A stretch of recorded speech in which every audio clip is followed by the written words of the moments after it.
Hi കൂട്ടുകാർ, അസ്സലാമു അലൈക്കും വറഹ്മത്തുള്ളാഹി തആല വബറകാതുഹു. ഈ ജനുവരി 13-നാണ് സ്മാർട്ട് സ്കോളർഷിപ്പ് എക്സാമിനേഷൻ്റെ മെയിൻ എക്സാം നടക്കുന്നത്. അപ്പോൾ കൂടുതൽ പേരും എക്സാമിൻ്റെ മോഡൽ ക്വസ്റ്റ്യൻ ഉണ്ടോ, എന്താണ് എക്സാമിന് വരുന്നത് എന്നൊക്കെ ചോദിച്ച് മെസ്സേജ് ചെയ്യുന്നുണ്ട്. അപ്പോൾ എല്ലാവരും ഒന്ന് ശ്രദ്ധിക്കുക. നമുക്ക് മദ്രസയിൽ നിന്ന് തന്ന ഒരു ഗൈഡ് ഉണ്ട്. ആ ഗൈഡിൽ നിന്ന് തന്നെ ഉള്ള ചോദ്യങ്ങളും അതുപോലെ നിങ്ങളെ പാഠഭാഗത്തു നിന്ന് വേറെയും ചോദ്യങ്ങൾ വരും. അപ്പോൾ പാഠഭാഗം നന്നായി പഠിച്ച് മനസ്സിലാക്കുക. വൺ വേർഡ് ക്വസ്റ്റ്യൻ വരുന്ന രീതി ഇപ്പം നിങ്ങൾക്ക് ഗൈഡിൽ തന്നെ വന്ന ചോദ്യങ്ങൾ നിങ്ങൾക്ക് മനസ്സിലാവും എങ്ങനെയാണ് വന്നത്. അപ്പം അതുപോലെ വൺ വേർഡ് ക്വസ്റ്റ്യൻ വന്നിട്ട് നമുക്ക് ആൻസർ മനസ്സിലാക്കാം. അപ്പോൾ പാഠഭാഗം നന്നായി വായിച്ച് മനസ്സിലാക്കിയ ഒരാൾക്ക് അവിടെ ആൻസറായി തന്നെ ഉണ്ടല്ലോ. അപ്പോൾ നമുക്കതിന് ആൻസർ കണ്ടെത്താനും ശരി ഏതാന്ന് മനസ്സിലാക്കാനും ഒക്കെ കഴിയും. പിന്നെ എക്സാമിന് കഴിഞ്ഞ പ്രാവശ്യത്തെ മാതിരി ടിക്ക് ചെയ്യാനല്ല ആൻസർ. OMR ഷീറ്റ് എന്ന് പറയുന്ന മത്സര പരീക്ഷകൾക്ക് നടത്തുന്ന ഷീറ്റാണ് നിങ്ങൾക്കുള്ളത്. ഷീറ്റാണ് വരുന്നത്. അതായത് ഫസ്റ്റ് പേജിൽ തന്നെ ആണ് എല്ലാത്തിൻ്റെയും ആൻസർ ടിക്ക് ചെയ്യേണ്ടത്. അപ്പോൾ ടിക്ക് ചെയ്യേണ്ടത് ആൻസറിൻ്റെ നമ്പറിൻ്റെ നേരെ വരുന്ന റൗണ്ടുകളിൽ കളർ ചെയ്യുക. അപ്പോൾ അതിൻ്റെ മോഡൽ ഞാനിവിടെ ഫോട്ടോ പോസ്റ്റ് ചെയ്യുന്നുണ്ട്.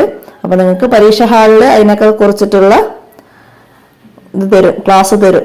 എന്നിട്ടാണ് നിങ്ങൾക്ക് എക്സാം സ്റ്റാർട്ട് ചെയ്യുക. അപ്പോൾ അതൊക്കെ മനസ്സിലാക്കുക. അപ്പോൾ തെറ്റിപ്പോവാതെ നന്നായി ശ്രദ്ധിക്കുക. ഓരോ ചോദ്യത്തിൻ്റെയും നേരെ വരുന്ന ആൽഫബറ്റിക് ലെറ്ററിൻ്റെ നേരെയുള്ള റൗണ്ടിലാണ് കളർ ചെയ്യേണ്ടത്. അപ്പോൾ അത് റൗണ്ട് ഫുള്ളായിട്ട് കളർ ചെയ്യാം. അപ്പോൾ അതവിടെ കാണിക്കുന്നുണ്ട്. അപ്പോൾ ഞാൻ ഇവിടെ പോസ്റ്റ് ചെയ്യുന്നുണ്ട് എങ്ങനെയാണ് ചെയ്യേണ്ടത് എന്നതൊക്കെ. തെറ്റായി ചെയ്യേണ്ടതൊക്കെ അവിടെ അതിൻ്റെ താഴെ തെറ്റിടുന്നതും ശരിയിടുന്ന ഭാഗങ്ങളൊക്കെ കണ്ടില്ലേ. അപ്പോൾ അതൊക്കെ മനസ്സിലാക്കുക. പിന്നെ 7 നിയമാവലി ഫസ്റ്റ് തന്നെ പറയുന്നുണ്ട്, അത് വായിച്ച് മനസ്സിലാക്കുക. അവിടെ താഴെ 7 നിർദ്ദേശങ്ങൾ തന്നിട്ടുണ്ട്.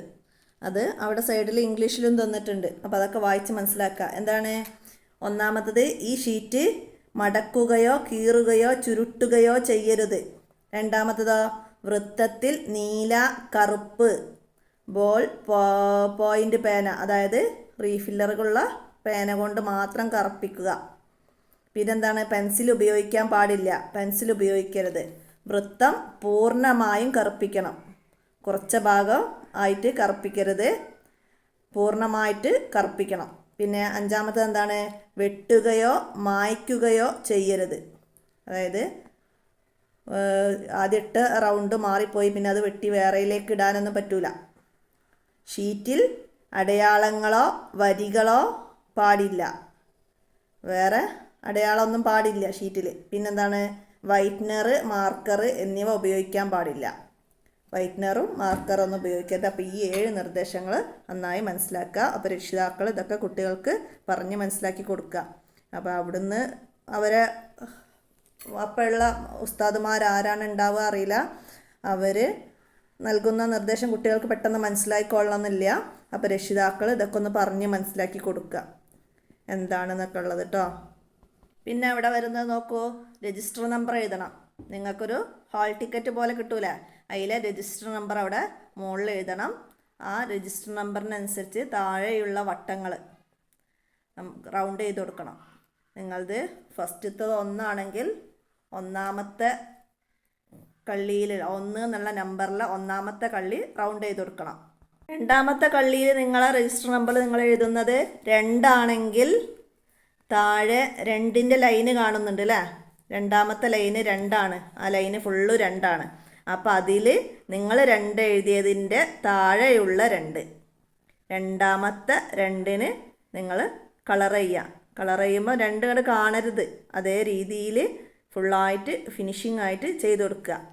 പിന്നെ അടുത്തത് 3 ആണെങ്കിലോ, മൂന്നാമത്തെ ലൈനിൽ 3 വന്നത് നിങ്ങളെ 3 എന്ന് എഴുതിയതിൻ്റെ താഴത്തെ 3 ആണ് കേട്ടോ റൗണ്ട് ചെയ്യേണ്ടത്. മൂന്നാമത്തെ ലൈനിലെ മൂന്നാമത്തെ 3 ആണ് നിങ്ങൾ റൗണ്ട് ചെയ്യേണ്ടത്.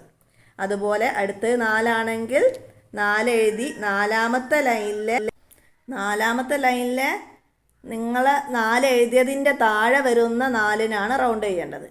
അതുപോലെ പിന്നെ അഞ്ചാമത്തത് അഞ്ചാമത്തെ കള്ളിയിൽ 5 ആണെങ്കിൽ 5ൻ്റെ ലൈന് വരുന്നുണ്ട്. അപ്പോൾ അതിൽ നിങ്ങൾ 5ൻ്റെ ലൈനിൻ്റെ നേരെ വരുന്ന 5 കളർ ചെയ്യേണ്ടത്. അപ്പോൾ അത് മാറിപ്പോവാതെ നന്നായിട്ട് ശ്രദ്ധിക്കണം എല്ലാവരും. അപ്പോൾ നിങ്ങളെ ലെറ്റർ ഏതാണോ അതുപോലെ മനസ്സിലാക്കി തരാം, ക്ലാസ്സിൽ കാണിച്ചു തരും. അപ്പോൾ ശ്രദ്ധിച്ചിട്ട് ചെയ്യാം. അതുപോലെ നിങ്ങൾക്ക് ക്വസ്റ്റ്യൻ പേപ്പർ തരും. അപ്പോൾ ക്വസ്റ്റ്യൻ പേപ്പറിൻ്റെ നമ്പർ ഉണ്ടാവും. ആ ക്വസ്റ്റ്യൻ പേപ്പറിൻ്റെ നമ്പറാണ് അവിടെ ക്വസ്റ്റ്യൻ കോഡ് എന്നുള്ളിടത്ത് എഴുതേണ്ടത്. അതും ഇതുപോലെ തന്നെ നിങ്ങളത് 1, 2, 3, 4 നമ്പറാണ് ഉണ്ടാവുക. അപ്പം അത് ഒന്നാമത്തെ ലൈനിൽ 1ൻ്റെ താഴെയുള്ള 1ൽ കളർ ചെയ്യുക. രണ്ടാമത്തത് 2 ആണെങ്കിൽ 2ൻ്റെ താഴെ വരുന്ന 2ൽ, അതായത് രണ്ടാമത്തെ 2ൽ കളർ ചെയ്യുക. അതുപോലെ ഒക്കെ മനസ്സിലാക്കിയിട്ട് ചെയ്യുക. പിന്നെ അവിടെ നിങ്ങളെ പേര് എഴുതണം, നിങ്ങളെ ക്ലാസ് എഴുതണം, എക്സാം ഡേറ്റ് എഴുതണം. അതൊക്കെ ചെയ്യാം. പിന്നെ അതിൻ്റെ താഴെ കാൻഡിഡേറ്റ് സിഗ്നേച്ചർ, നിങ്ങളെ സിഗ്നേച്ചർ എഴുതണം. പിന്നെ അവിടെ നിങ്ങളെ നോക്കാൻ ഒരാൾ വരൂലേ എക്സാം എഴുതുന്നത്, അവരാണ് അവിടെ സിഗ്നേച്ചർ ചെയ്യുന്നത്. അപ്പോൾ അതൊക്കെ മനസ്സിലാക്കുക. അടുത്ത നോക്കൂ, നമ്മൾ ആൻസർ, ഒന്നാമത്തെ ചോദ്യത്തിൻ്റെ ആൻസർ ABCD എന്നിങ്ങനെ ഇവിടെ 1 എന്നുള്ളതിൻ്റെ നേരെ കാണിക്കും. അപ്പോൾ അതിൽ നമുക്ക് C എന്നതാണ് ശരിയായ ആൻസർ എന്നെങ്കിൽ ഇവിടെ വന്നിട്ട് 1 എന്ന ചോദ്യത്തിൻ്റെ നേരെയുള്ള ABCD എന്നതിൽ Cക്ക് റൗണ്ട് ചെയ്യണം. അതുപോലെ രണ്ടാമത്തതിൻ്റെ ഒന്നാമത്തെ A എന്നാണ് ശരി എന്നുണ്ടെങ്കിൽ അതിലേക്ക് വന്നിട്ട് റൗണ്ട് ചെയ്യുക. അപ്പോൾ അത് റൗണ്ട് ചെയ്യുമ്പോഴൊക്കെ ഈ വൃത്തത്തിൽ കാണിച്ചതുപോലെ പുറത്തേക്കാവാതെ നന്നായിട്ട് ശ്രദ്ധിച്ച് ചെയ്യാൻ എല്ലാവരും ശ്രദ്ധിക്കുക. പിന്നെ ജനറലായിട്ട് വരുന്ന ക്വസ്റ്റ്യൻ നിങ്ങളെ പാഠഭാഗത്ത് സ്കൂൾ സംബന്ധമായിട്ട് നിങ്ങൾ പഠിച്ച കാര്യങ്ങളും പിന്നെ ജനറലായിട്ട് നിങ്ങൾക്ക് പ്ലസ് ചെയ്യുന്നതും ഇൻറ്റു ചെയ്യുന്നതൊക്കെ നിങ്ങൾക്ക് അറിയാം. അതൊക്കെ ആ രീതിയിൽ വരുന്ന കണക്കുകളും പിന്നെ ജനറലായിട്ട് വരുന്ന നമ്മുടെ പ്രൈം മിനിസ്റ്റർ ആര്, അങ്ങനത്തെ ജനറലായിട്ടുള്ള ക്വസ്റ്റ്യൻ അങ്ങനത്തെ ഒക്കെ വരാൻ സാധ്യതകൾ കൂടുതലാണ്. GK ആണത്. അങ്ങനെയുള്ള ചോദ്യങ്ങളൊക്കെയാണ് നിങ്ങൾ പ്രതീക്ഷിക്കേണ്ടത്. അപ്പോൾ പാഠഭാഗം നന്നായി, ഫസ്റ്റ് പാർട്ടും സെക്കൻഡ് പാർട്ടും പാഠഭാഗം നന്നായി ആവർത്തിച്ച് വായിക്കാം എല്ലാ പാഠങ്ങളും. അപ്പോൾ 3 വിഷയമുണ്ട്. നിങ്ങൾക്ക് 3 വിഷയത്തിൽ നിന്നും എല്ലാ പാഠത്തിൽ നിന്നുമായിട്ടാണ് ചോദ്യങ്ങൾ മനസ്സിലാക്കി പഠിക്കേണ്ടത്. 1 വേർഡ് ക്വസ്റ്റ്യൻ ആയിട്ടുള്ള ചോദ്യങ്ങളാണ്. അപ്പം നമ്മൾ അതിൻ്റെ വീഡിയോ ആയിട്ട് നമ്മൾ ഇതുവരെ ചെയ്തിട്ടില്ല. പക്ഷേ നമ്മൾ പാഠഭാഗം റിവിഷൻ്റെ വീഡിയോ നമ്മൾ ചെയ്തിട്ടുണ്ട്. അപ്പോൾ ആ റിവിഷൻ ചെയ്യുന്ന വീഡിയോയിൽ നമ്മൾ ഓരോ പാഠത്തു നിന്നും വരുന്ന ചോദ്യങ്ങൾ പറഞ്ഞ് മനസ്സിലാക്കുന്നുണ്ട്. അപ്പോൾ ആ റിവിഷൻ വീഡിയോ കണ്ടാൽ നിങ്ങൾക്ക് ചോദ്യങ്ങളെ രീതികളൊക്കെ മനസ്സിലാക്കാവുന്നതാണ്. 3ാം ക്ലാസ് മുതൽ 5ാം ക്ലാസ് വരെയാണ് 3 വിഷയമുള്ളത്. ബാക്കിയൊക്കെ നിങ്ങൾ 5 വിഷയങ്ങളുണ്ടാവും, 6, 7നൊക്കെ. പിന്നെ മറ്റുള്ളവരെ വിഷയങ്ങളൊക്കെ നിങ്ങൾക്കറിയാം. അപ്പോൾ അതൊക്കെ എല്ലാ വിഷയങ്ങളും കൂടിയിട്ട് ഉൾപ്പെടുത്തിയിട്ടാണ് നിങ്ങൾക്ക് ഇതിൽ ചോദ്യങ്ങൾ വരിക. അപ്പോൾ എല്ലാവരും മനസ്സിലാക്കുക, പാഠഭാഗം നന്നായി പഠിക്കുക. അപ്പോൾ എല്ലാവരും ഉപകാരപ്പെടുത്തുക.